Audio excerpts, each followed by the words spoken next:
So today I'm going to show you how to download your TikTok data on your phone. Let's get started. You open your TikTok.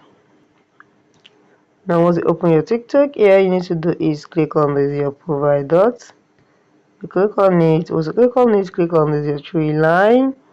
On the you can see settings and privacy.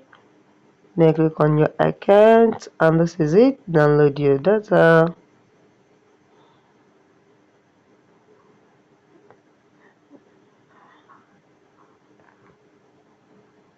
Okay, now this is it. Now so this is request data. Just click on request data if you want to see it. But I want to download it, you want to click on, you can see now when your file is ready for download, it will be available for 4 days.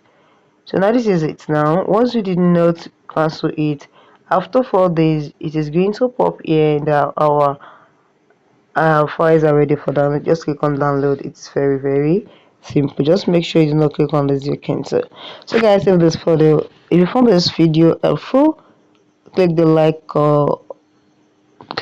button and drop a comment, then subscribe. Thank you guys.